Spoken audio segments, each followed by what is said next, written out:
We're in the New Bedford Harbor with the captain of the U.S. Coast Guard Eagle, Captain Matt Miles Stirrup. Welcome to New Bedford. Thank you. I know you came in yesterday, but this is her voyage into the harbor in a couple minutes. One of her first trips in 1946 came into New Bedford Harbor, so she has a nice history of the U.S. Coast Guard, the Eagle, and New Bedford. So you want to talk about that for a couple minutes? We're excited to be back. We've been down in the Caribbean all summer, so this is our opportunity to work our way back up into New England. And of course, our longtime home is just to the west in New London, Connecticut, at the Coast Guard Academy. So we're excited to be back. It's been a while since we've been in New Bedford, so we look forward to having meetings with a lot of people from the surrounding area. Now, I remember she came in, I'm going to say 5-6 years ago for her 75th anniversary. And she came in with the special sail and the commemoration, and that was a pretty amazing time. Were you the captain at that time as well? Sadly, no. Sadly, no. We get about three years to be the CO or commanding officer here. I am on my third year, working into my fourth actually. So I wanted to get over here and see some of Massachusetts, and New Bedford seemed like the perfect stop. So here we are. I know next year your trip is going back to England and then coming back home to Connecticut.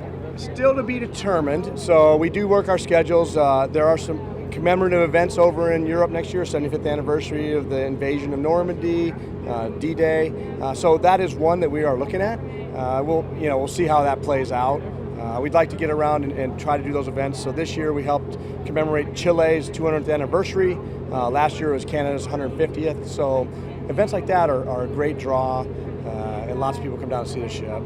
So she's not just a training vessel, she's an ambassador for the United States and the Coast Guard as well. She truly is, and our primary mission is absolutely to train the Coast Guard Academy cadets. That's who we have aboard right now. We have the juniors, about 25 of them, and about 100 of the freshmen to be. They were high school seniors a couple months ago, and they were going through their boot camp, if you wish, and they sail Eagle for 1 week during that period. So that's who's aboard this weekend. We'll actually change them out tomorrow, and we get our last group of them coming in. So that's always an exciting time to be around. We want to talk about the history of the Eagle? I'd be happy to. So originally commissioned in the German Navy as the Horst vessel. She was a sail training ship for the German Navy for about 10 years. She sailed during World War II a little bit. At the end of the war, she became a war prize, along with several of her sister ships, some of which have recently visited this area. Sagres would be a great example, the Portuguese ship. Coast Guard got her over in Germany, sailed her across, and now we're on the 72nd year of training Coast Guard Academy cadets, also officer candidates. We train all the officers that will go into NOAA, National Oceanic and Atmospheric Administration. They have a joint program, the OCS and the NOAA folks, and then a few international officers here and there. So we have people come in from other countries, either in the Academy classes or the OCS classes. And so it's a broad mix of folks. During the summer, we'll also have the great opportunity to sail with Sea Cadets and Sea Scouts and ROTC, usually high school ROTC people. We'll have the military exchange cadets, broad swath of all different maritime accession programs. It's really fun. And we do sail. Well, thank you for your dedication to the country, and thank you for coming to New Bedford.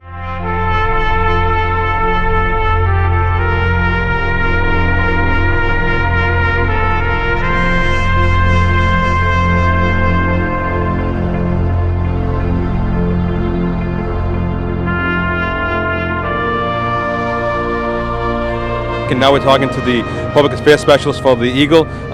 You want to introduce some of the cadets that are in front of us and describe your role on the Eagle?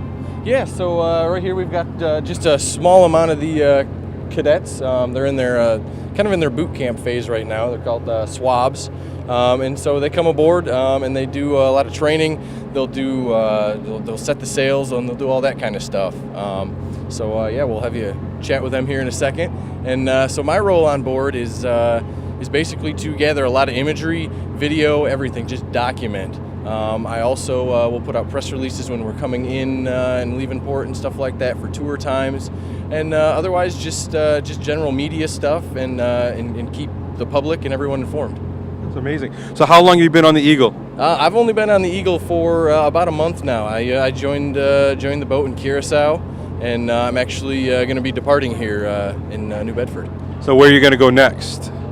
So my next spot is I'll actually go back home to my home station, which is the Coast Guard 9th District, which is based out of Cleveland, Ohio, and go back to work there. So if you want to introduce me to some of the cadets that are in front of us. Yes, we got Swab Graham here, Swab Cottrell, Swab McGaney, am I saying that right? Miagani, my apologies. Swab Meyer and Swab Perez. Yes, sir. I took the tour earlier, and I was with Graham, and he gave us a little history of his tour and what he's doing and what he's looking forward to doing and what the Eagle has meant to his service so far. You want to briefly describe that? Sure. So the Eagle's been great. It's been a great experience just to see what it's like to be on a cutter and know what it's like to be a crew on a cutter as well, doing a lot of cleaning and stuff, but also climbing the sails, getting to pull up the sails, seeing what it's like to cook and clean for the meals. It's been a really great experience just in general. I'd like to say that it really gives you a bigger appreciation for what the Coast Guard does, especially climbing to the top of the sails. Just thinking back to the various Americans that have fought over the years and all of the dangers that they had to overcome when sailing and fighting various battles for their people. Anybody else have anything to say? From what I've noticed when being on Eagle, the biggest thing I've noticed is it gives us sort of an exposure or a perspective on the enlisted duty and what role they play within the Coast Guard, so rather than just officer all the time.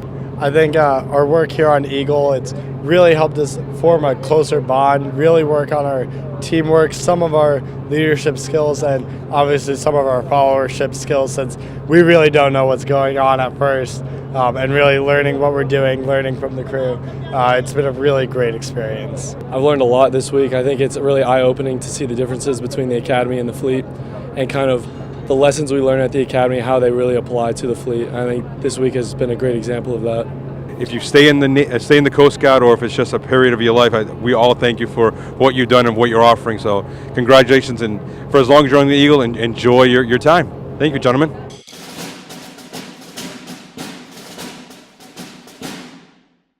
So we've now entered into the Eagle, and we're still on our tour with Yaw. And one of the things that we're going to look at is all the tours that the Eagle has been on from 1946 when she came to New Bedford, Nantucket and Martha's Vineyard, to last year. But it's also the plaque that reminds everyone that the Eagle was built in Germany. She was used by the German Navy, and she was a war reparation, and the United States government has her. But if you just want to give us a quick overview of the plaques and some of her trips. Yeah, absolutely. So you can see here, on the wall, just all the years and all the different port calls. From just around the United States to the Caribbean to even, I forget what year is on here, but there's plenty of, right here in 78, it looks like, I'm not familiar with that specific trip, but it looks like it was almost a circumnavigation because they did a lot of the East Coast and they did a lot of in the Pacific. So this absolutely, as was mentioned, the Eagle is a true ambassador for the country and for the Coast Guard.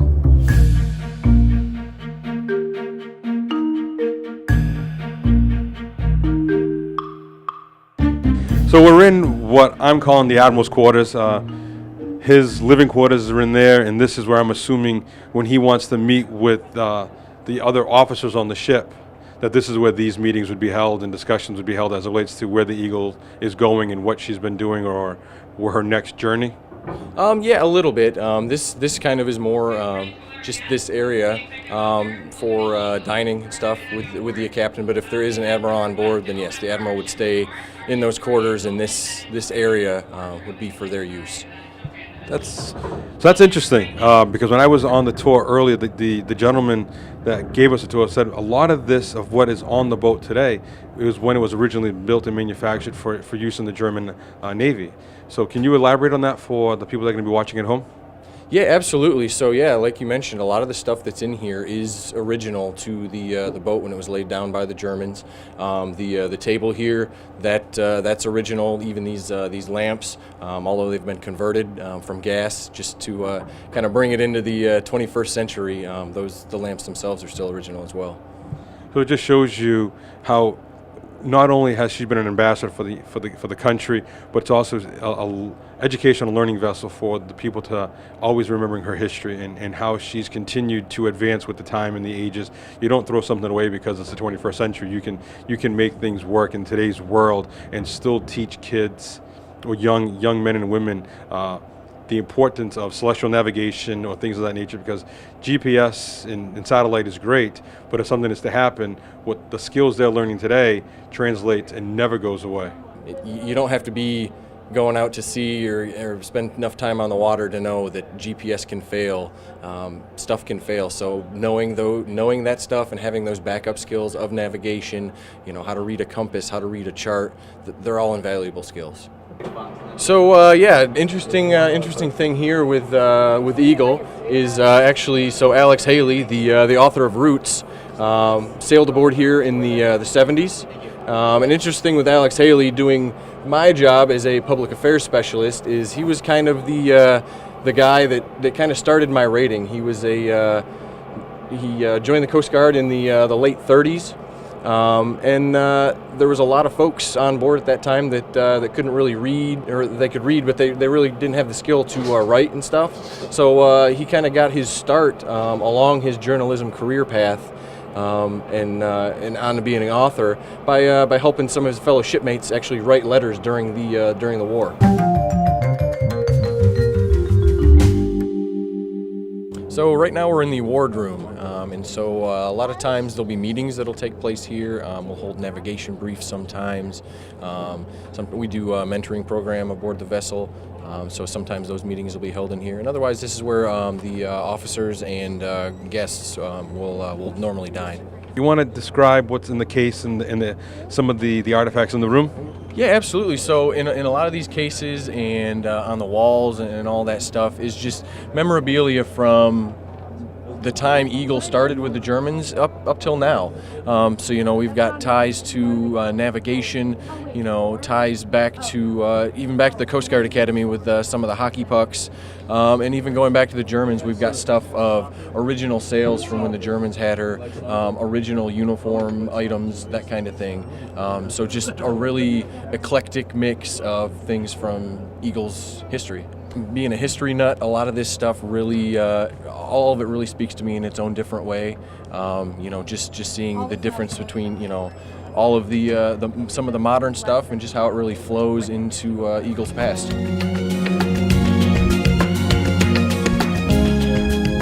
So while we're taking our tour, we have a few other elected officials here. One, we have Charlie Murphy, the selectman in Fairhaven. We get the Fairhaven Fire Chief. Another selectman for Haven, but we also have one of our own city council, Scott Leamer, who brought his son today, Aaron. It's way better than going to the park today, I'm assuming. But you want to talk about being in the city council and being on the Eagle today? Yeah, well, I enjoy being on the city council. Of course, I'm one of the freshmen, learning a lot, and I thank you very much, Councilor Lopes, for all the leadership that you show and the help that you've given me. And this is one of the privileges that we get by being on the councils, coming out here on the Eagle. This is a great experience. A great experience for me. It's a great experience for my son, and to have the ship in New Bedford is a real honor. We all come to Eagle. We're here for 5 or 6 weeks. And we have to get qualified in helm and lookout, in basic damage control, and when we go to our other units, like our other cutters, for the second half of the summer, then I got qualified in OC spray, like I was OC sprayed, and that's a qualification in itself, just getting pepper sprayed. And with that, I did boarding team member college for a month, and that I didn't get qualified in because I couldn't go to range, but it was nice to have that experience and how to handle a weapon and things like that, how to handcuff people. There's a couple important things that you need to know when you're aboard a ship, and one of the things is going through some of these watertight doors and some of these bulkheads. You can't see what's on the other side, so you can see all the gear here and the contraption. It could be pretty easy for someone to get injured if they don't know you're coming, and plus these doors can be pretty heavy, especially when we're underway and we're kind of moving and everything. So the big thing you want to do is when you're transiting these is you want to give a good knock, and then you pull the mechanism up gently, just in case someone's over there and they didn't hear it, and then you're good to go through, enter. You always want to keep a hand on the door. Not so important right now when we're in a lot calmer waters, but when we're rocking and rolling, you don't want the door to get away from you. You could injure yourself or somebody else. And then you just close the door again, and you're good to go.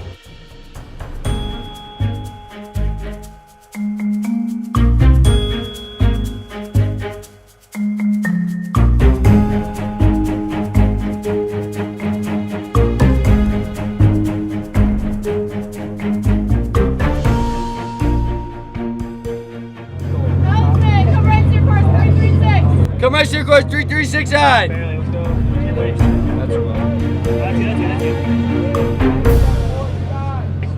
Steering 336, checking 340. Houseman, continue left steer course 334. Come up steer course 334 right.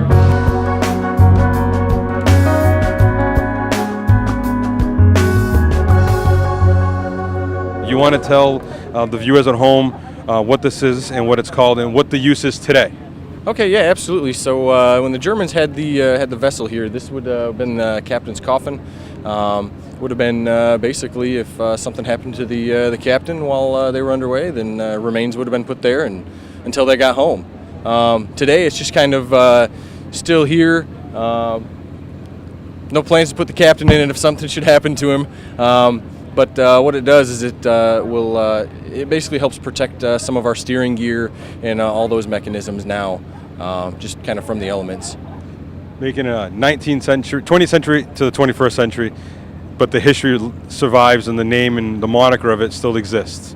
So it's exactly what we were talking about, how she's a living, breathing piece of modern machinery that was built, almost 100 years ago.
Eagle came here in 1946, and we have the new Lieutenant Ortiz, who's responsible for the office in the New Bedford South End.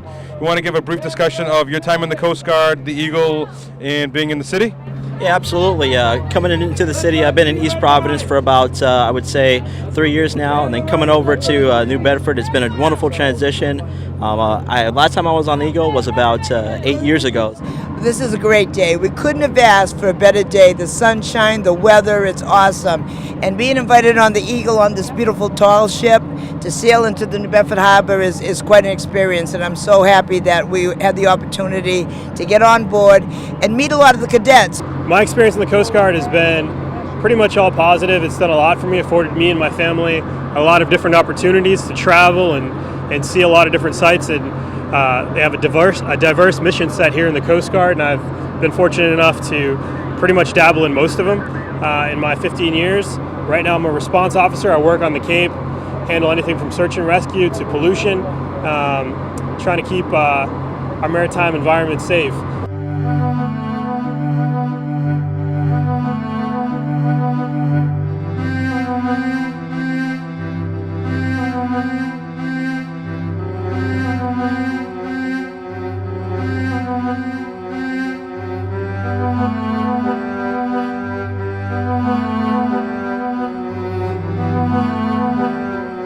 It's an incredible day for the City of New Bedford to have a vessel of this category, the only vessel of its category in service in the U.S. government, in any of the military branches. So really exciting, and additionally being Portuguese. It's a city is the Sags. Its sister ship is the Sags. The only two, I believe, existing in the world left, I believe. So it's really exciting to have the Eagle come to New Bedford on a beautiful and glorious day like today, to one of the most productive seaports in the country. It's just wonderful.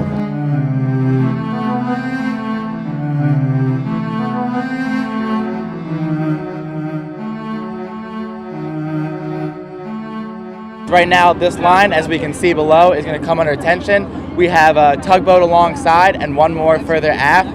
With two tugboats on the starboard side of the vessel, we'll be able to pivot more efficiently, and these tugs will allow us to back into our berth. Later, we'll be mooring port side 2 to the state pier, and these tugs will make this process a lot more simple, straightforward, and take more pressure off the conning officer currently on the bridge from attempting to rotate the vessel around.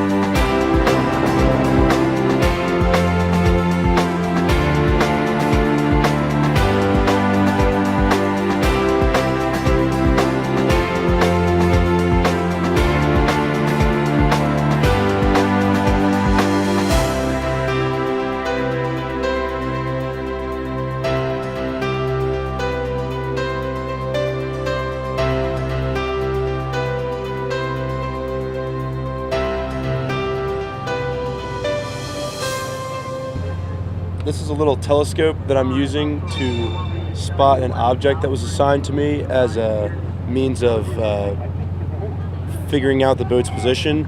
There's 2 other of these telescopes on the boat, and all 3 of them take the bearing to their assigned object at the exact same time, and they use that to triangulate the boat's position every 3 minutes. And so every 3 minutes I just radio in what the bearing I get on the mark is. Bearing 135.